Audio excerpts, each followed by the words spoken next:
ചാമ്പയ്ക്ക് കൊടുക്കാന്ന് കൊണ്ടുവന്നു. അവനവിടെ നിന്ന് കൊണ്ടുവന്നു. എന്നിട്ട് ഇവിടെ എത്തിയോടെ എന്ത് ചെയ്തു? ഞങ്ങളുടെ അഭിപ്രായത്തില് ഇത് ആവർത്തിച്ചുകൊണ്ടിരിക്കുകയാണ്. ഇപ്പോൾ ഈ ഒരു മരണം സംഭവിച്ചു, ഇനിയും ഇതേപോലെ ഒരുപാട് സംഭവിക്കും. പക്ഷെ ഒരാളെ പോലും ശിക്ഷിക്കാൻ നമ്മുടെ നാട് തയ്യാറാവണ്ട. തൃശ്ശൂർ മാളയിൽ 6 വയസ്സുകാരനെ കൊലപ്പെടുത്തിയ ഒരു സംഭവം നിങ്ങൾ കേട്ട് കാണും അല്ലേ? ശരിക്കും പറഞ്ഞു കഴിഞ്ഞാൽ നമ്മുടെ നാട്ടിൽ എന്തൊക്കെയാണ് നടക്കുന്നത്? ഇതുപോലെയുള്ള പരനാറിയൊക്കെ എന്താണ് വേണ്ടതെന്ന് എനിക്ക് അറിയത്തില്ല. ഇവനെയൊക്കെ പൊതുസമൂഹത്തിന് വിട്ടുകൊടുക്കണം. അല്ലാതെ ഇവനെയൊക്കെ പിടിച്ച് ജയിലിൽ കൊണ്ടുവന്ന് ഇട്ടിട്ട് ഒന്നും നേടാനില്ല. കുറച്ച് ഭക്ഷണമൊക്കെ കൊടുത്ത് കാറ്റും വെയിലും കൊള്ളാതെ അവനൊക്കെ സൂഹിച്ച് ജയിലിനകത്ത് കഴിയും. കാര്യം ഇതുപോലെയുള്ള നാറിയുള്ള സ്പോട്ടിൽ ആക്ഷൻ എടുക്കണം ഇവന്മാരുടെയൊക്കെ പേരിൽ. ഈ ഒരു വിഷയത്തിൽ ഇന്ന് ഞാൻ ഒരു നാട്ടുകാരൻ പ്രതികരിക്കുന്ന ഒരു വീഡിയോ കണ്ടിട്ടുണ്ടായിരുന്നു. അതായത് റീച്ചിന് വേണ്ടി 1-2 ദിവസത്തേക്ക് മാത്രം നിങ്ങൾ ഈ വീഡിയോസ് ചെയ്യരുത്. ഇവന് ശിക്ഷ മേടിച്ചു കൊടുക്കുന്ന സമയം വരെ നിങ്ങൾ ഈ വീഡിയോസ് ചെയ്യണമെന്നാണ് നാട്ടുകാരുടെ പ്രതികരണം. കാര്യം നമ്മുടെ നാട്ടിൽ ഇനി ഒരു കുഞ്ഞുങ്ങൾക്കും ഇതുപോലെ ഒരു അവസ്ഥ വരരുത്. കാര്യം ഇത്തരത്തിലുള്ള നാറികളാണ് നമ്മുടെ നാടിന് ഏറ്റവും വലിയ ശാപം. ഇനി ഇവൻ പോലീസുകാരുടെ മുന്നിൽ വന്നിരുന്ന് വർണ്ണിക്കുന്ന ഒരു രംഗമുണ്ട് ഇന്ന് ഇവനെ തെളിവെടുപ്പിന് കൊണ്ടുവന്നപ്പം.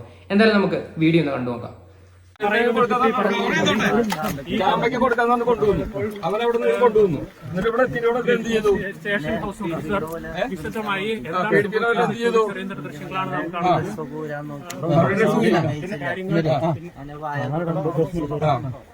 വായ്പത്തി പിടിച്ചു. അവൻ മോച്ചാ പിടിപ്പിക്കാൻ ശ്രമിക്കുന്ന പോലെ കാണിച്ചു. അപ്പൊ പൊതറി എനിക്ക് ദേഷ്യം കയറിയപ്പോ ഞാൻ ചാമ്പയ്ക്ക് കൊടുക്കാന്നും പറഞ്ഞിട്ടായിരുന്നു ആ പയ്യനെ വിളിച്ചുകൊണ്ട് പോയത്. എന്നിട്ട് അവന്റെ വാ പൊത്തിപ്പിടിച്ചെന്നും അവനെ കുളത്തിലേക്ക് 2 നോട്ടം തള്ളിയിട്ടെന്നും തള്ളിയിട്ടപ്പോഴും ആ പയ്യൻ കയറി വന്നിട്ടുണ്ടായിരുന്നു. എന്നിട്ടും വീണ്ടും 3ാമത്തെ വട്ടമാണ് ഇവൻ തള്ളിയിട്ട് കൊലപ്പെടുത്താൻ വേണ്ടി മനഃപൂർവ്വം അവൻ ചെയ്തത്. ഇതിനകത്ത് അവൻ വ്യക്തമായിട്ട് പറയുന്നുണ്ട് ഞാൻ കൊല്ലാൻ വേണ്ടി തന്നെ ചെയ്തതാണെന്ന്. ആ കുട്ടി പറഞ്ഞ് ഞാൻ ഇത് വീട്ടുകാരുടെ അടുത്ത് പറയും. അതായത് ഇവൻ മോശമായിട്ട് പെരുമാറിയ കാര്യം ഞാൻ അമ്മയെ അറിയിക്കുമെന്ന് പറഞ്ഞപ്പോഴാണ് ഇവൻ ഇതുപോലെയുള്ള പരിപാടികൾ ചെയ്തത്. കാര്യം ഈ നാറിയുടെ പേരിൽ ഓൾറെഡിയും ഒരുപാട് കേസുകളുണ്ട്. പ്രത്യേകിച്ച് ബൈക്ക് മോഷണം ഉൾപ്പെടെ പല കാര്യങ്ങളും ഇവന്റെ പേരിലുണ്ട്. കാര്യം ഇവനൊക്കെ എന്ന് പറഞ്ഞാൽ പക്ക ക്രിമിനൽസ് ആണ്. ഇവന്റെയൊക്കെ ഈ കഴപ്പിന് ആ ഒരു കൊച്ചിന്റെ ജീവനാണ് നഷ്ടപ്പെട്ടത്. ശരിക്കും പറഞ്ഞാൽ ആ വീട്ടുകാരുടെ അവസ്ഥ ഒന്ന് ആലോചിച്ച് നോക്ക്. ഇത്രയും കഷ്ടപ്പെട്ട് വളർത്തി ആ ഒരു മോൻ കളിക്കാൻ പോയേക്കുന്നുള്ള രീതിയിലല്ലേ വീട്ടുകാരിയ്ക്കുന്നത്. ഇതൊക്കെ കാണുമ്പോഴത്തേക്ക് ഓരോ രക്ഷകർത്താക്കൾക്കും പേടിയായിരിക്കും മക്കളെ ഒന്ന് പുറത്തോട്ട് കളിക്കാൻ വിടാനോ അല്ലെങ്കിൽ ഒന്ന് സ്കൂളിൽ വിടാനോ ഒക്കെ. കാര്യം ഇമാതിരി നാറികളല്ലേ നമ്മുടെയൊക്കെ നാട്ടിലുള്ളത്.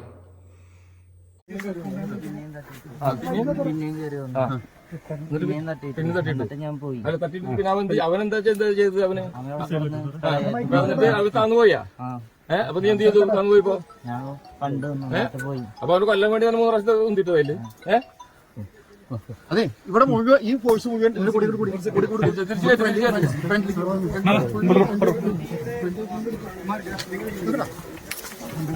ജോലിയാ.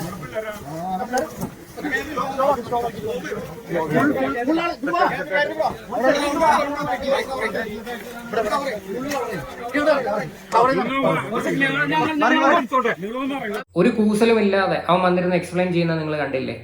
ഇനി ഞാൻ നിങ്ങളുടെ അടുത്ത് വളരെ വ്യക്തമായിട്ടൊരു കാര്യം പറയാം. ഇതുപോലെ ഒരുപാട് കാര്യങ്ങൾ മേ ബി നമ്മുടെ നാട്ടിൽ നടക്കുന്നുണ്ടായിരിക്കും. അതായത് വളരെ പൊടി പിള്ളേരെടുത്ത് ഇതുപോലെയുള്ള കുറെ തെമ്മാടിത്തരങ്ങൾ ഇപ്പോഴും കുറെ നാറികളൊക്കെ ചെയ്യുന്നുണ്ട്. കാര്യം പിള്ളേരുടെയൊക്കെ പ്രോപ്പറായിട്ട് പിള്ളേർക്ക് കൗൺസിലിങ്ങും കാര്യങ്ങളൊക്കെ കൊടുക്കുമ്പോഴാണ് പല കാര്യങ്ങളും വെളിയിൽ വരുന്നത്. മക്കളെ കളിക്കാനൊക്കെ വിടുമ്പോഴായാലും മക്കളെ പുറത്ത് ആരോടെങ്കിലൊക്കെ സഹകരിക്കാൻ വിടുമ്പോഴും നമ്മൾ വളരെയധികം കെയർ ചെയ്യണം. കാര്യം ഇന്നത്തെ കാലം നമുക്ക് ആർക്കും ഒന്നും പറയാൻ പറ്റത്തില്ല. ആ കുട്ടിയെ കളിക്കാനായിട്ട് വിട്ടതാണ്, എന്നിട്ടാണ് ഇവ ഇതുപോലെയുള്ള നാർത്തനം കാണിക്കുന്നത്. ആ കുട്ടി ആ CCTVക്കകത്ത് ഓടിപ്പോകുന്നൊരു സീനുണ്ട്. ഇവന്റെ കൂടെ ഓടിപ്പോവാണ്. കാര്യം ആ കുട്ടിയുടെ മനസ്സിൽ എന്തോ കളിക്കാനായിട്ട് പോകുന്നുള്ള രീതിയിൽ ചാമ്പയ്ക്ക് കൊടുക്കാന്നൊക്കെ പറയുമ്പോഴത്തേക്ക് കാര്യം ആ ഒരു പ്രായത്തിലുള്ള കുട്ടിക്ക് എന്തറിയാം? ഇവനെയൊക്കെ എന്തുകൂടെ നമ്മൾക്ക് ശരിക്കും പറഞ്ഞാൽ പറയേണ്ടത്. ഇനി ആ നാട്ടുകാർ പ്രതികരിക്കുന്ന വീഡിയോ ഞാൻ കാണിച്ചു തരാം.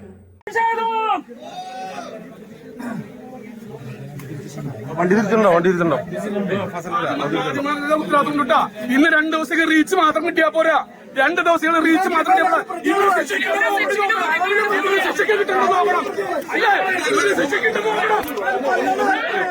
ക്രിമിനലാണ് ഞാൻ പറയാം. പിന്നെ റോസ്റ്റർ ക്രിമിനലാണ്. ഇവരൊക്കെ സംരക്ഷിക്കുന്ന ആൾക്കാർ വരും. നാളെ ആൾക്കാരുണ്ടാവും. ഇവരൊക്കെ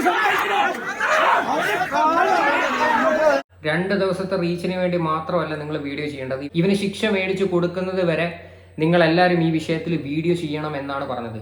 ഇതിപ്പം നിങ്ങൾ ആലോചിക്കുക, ഇതിപ്പം ഒരു കൊലപാതകം നടന്ന സമയത്താണ് ഇതിപ്പോൾ എല്ലാവരും അറിഞ്ഞത്. കൊലപാതകങ്ങൾ നടക്കാതെ തന്നെ ഈ പിള്ളേർക്ക് നേരെ ഒരുപാട് ആക്രമണങ്ങൾ ഇതുപോലെ നടക്കുന്നുണ്ട്. അപ്പം എന്ത് തന്നെ ആയി കഴിഞ്ഞാലും ഇതിനൊക്കെ ഒരു പരിഹാരം നമ്മളൊക്കെ കണ്ടേ പറ്റത്തുള്ളൂ. ശരിക്കും പറഞ്ഞ കൊച്ചു കുട്ടികളുടെ അടുത്തൊക്കെ എന്തിനാ ഇവനൊക്കെ ഇങ്ങനെയൊക്കെയുള്ള കഴപ്പുകൾ കാണിക്കണത്? ഇവനൊക്കെ എന്തോത്തിന്റെ മാനസിക രോഗമാണെന്ന് മനസ്സിലാവത്തില്ല. ഇവന്റെ അമ്മയ്ക്കും മാനസിക രോഗിയാന്ന് പറയുന്നത് കേട്ടു, ഇവന്റെ അമ്മയും. കാര്യം അത് മാത്രമല്ല, ഇവൻ കുറെ നാൾ ജയിലിൽ കിടന്ന സമയത്ത് പോലും ഇവനെ പുറത്തിറക്കാനായിട്ട് ആരുമില്ലായിരുന്നു. ഇവന്റെ ഏതാണ്ട് റിലേറ്റീവ് വന്നിട്ടാണ് ഇവനെ പുറത്തിറക്കിയെന്നൊക്കെയാണ് പറയണത്. എന്തായാലും ഇവരുടെ നാട്ടിലെ അടുത്തൊരു പ്രതികരണം കൂടെ കാണാം. ഞങ്ങളുടെ അഭിപ്രായത്തിൽ ഇത് ആവർത്തിച്ചുകൊണ്ടിരിക്കുകയാണ്. ഇപ്പോൾ ഈ ഒരു മരണം സംഭവിച്ചു, ഇനിയും ഇതേപോലെ ഒരുപാട് സംഭവിക്കും. പക്ഷെ ഒരാളെ പോലും ശിക്ഷിക്കാൻ നമ്മുടെ നാട് തയ്യാറാവണ്ട. ശിക്ഷിച്ചാൽ ജീവപര്യന്തം കൊടുത്ത് അവരെ ഇറക്കി കൊണ്ടുവരിക, അവർ മാന്യരായിട്ട് പിന്നെയും ജീവിക്കാം. ഇത് ആവർത്തിക്കപ്പെടാണ്, ഇതില്ലാതാവണം സമൂഹത്തിൽ. അതാണ് വേണ്ടത്. ഇത് ഇനി ഉണ്ടാവരുത്. അല്ലെങ്കിൽ ഇനിയും ഇതുപോലെയുള്ള പല കേസസ് നടക്കും. ഇതിനാണ് നമ്മളെല്ലാവരും പ്രതികരിക്കേണ്ടത്. അതുകൊണ്ട് നിങ്ങളുടെ എല്ലാവരുടെയും അഭിപ്രായങ്ങൾ നിങ്ങൾ കമന്റിലൂടെ നിങ്ങൾ പ്രതികരിക്കണം. കാര്യം എന്ന് പറഞ്ഞു കഴിഞ്ഞാൽ ഈ ഒരു കുട്ടികൾക്കും ഇനി ഇതുപോലൊരു സംഭവം നടക്കരുത്. അതാണ് ആവശ്യം. ഇവനെങ്ങനെ ശിക്ഷിക്കണം? എങ്ങനെ വേണമെങ്കിൽ ശിക്ഷിക്കണം. ഞാൻ പറയാം, അവർക്ക് ഇനി നീതി കൊടുക്കരുതെന്ന് പറയണത്. എന്തെന്ന് വെച്ചാൽ ഇതേപോലെ ഇനി ആവർത്തിച്ചു കൊണ്ടിരിക്കാല്ലേ, അങ്ങനെയാ പറയുന്നത്. ചേച്ചി, ഇത്തരത്തിലുള്ള ക്രിമിനലുകൾക്ക് എങ്ങനെ ശിക്ഷ നൽകണം? അവനെ തൂക്കി കൊല്ലണം. അവൻ ആ കൊച്ചാൻ എത്ര വേദന അനുഭവിച്ചോ ആ വേദന അവനും അറിയണം. ആ വേദന അവനും അറിയണം. അച്ഛനമ്മയും കാണണം.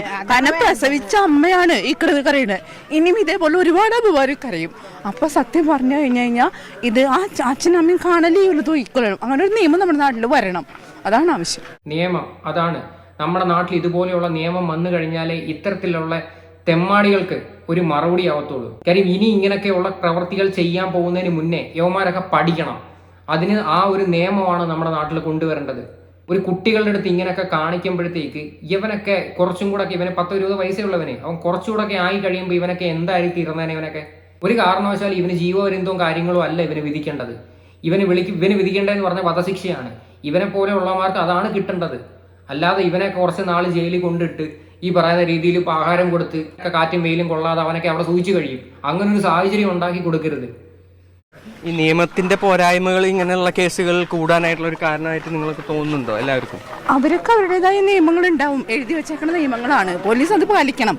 പക്ഷെ അതല്ലല്ലോ ഇവിടെ ആവശ്യം. ഓരോ അമ്മമാരും കരയല്ലേ, അതില്ലാണ്ടാവണം നമ്മുടെ സമൂഹത്തിൽ. അതിനുള്ള പരിഹാരം കാണണം. ഇത്തരത്തിലുള്ള ക്രിമിനലുകൾക്ക് എങ്ങനെ നിയമം നടപ്പിലാക്കണം നിങ്ങളുടെ ഒരു? കൊന്നുകളഞ്ഞേക്കണം അങ്ങോട്ട്. കാരണം എനിക്ക് എൻ്റെ കയ്യിൽ ഇത്ര ചെറിയൊരു കൊച്ചുള്ളതാണ്. അതുപോലെ തന്നെ ഇവരുടെ കൊച്ചു എന്തോരം കഷ്ടപ്പെട്ട ഓരോരുത്തർ പിള്ളേരെ വളർത്തണേ.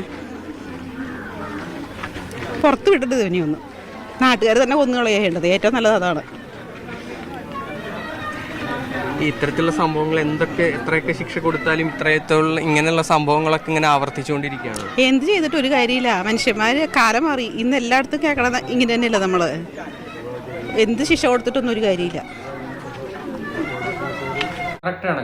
കാര്യം ഒരു ചെന്താമര എന്ന് പറയുന്ന ഒരാളുടെ കാര്യം നിങ്ങൾക്ക് അറിയാമല്ലോ. ഇവനെ ശിക്ഷിച്ചു, കുറച്ച് നാൾ കഴിഞ്ഞിട്ട് ഇവൻ ജാമ്യത്തിലെങ്ങാണ്ട് പുറത്തിറങ്ങിയിട്ട് ബാക്കിയുള്ള 2 പേരെയും കൊന്നു. ഇതൊക്കെ തന്നെ ഇവിടെ നടന്നുകൊണ്ടിരിക്കുന്നത്. കാര്യം ഇതൊക്കെ സ്പോട്ടിൽ ഇതിനൊക്കെ ആക്ഷൻ എടുക്കുക, അതാണ് ചെയ്യേണ്ടത്. ഇവനെയൊക്കെ ഒരിക്കലും സമൂഹത്തിന്റെ മുന്നിൽ ഇവനെയൊന്നും വെച്ചോണ്ടിരിക്കരുത്. ആ ഒരു കുട്ടിയെടുത്ത് ഇവൻ ഇത്തരത്തിലുള്ള ക്രൂരതകൾ കാണിച്ചിട്ടുണ്ടെങ്കിൽ ഇവൻ എത്തരത്തിലുള്ള ഒരു ക്രിമിനലാണെന്ന് നിങ്ങൾ ആലോചിക്കുക. എന്തായാലും ഈ ഒരു വിഷയത്തിൽ നിങ്ങളുടെ അഭിപ്രായം എന്താണെന്ന് വെച്ചാൽ തീർച്ചയായിട്ടും കമന്റ് ചെയ്യുക.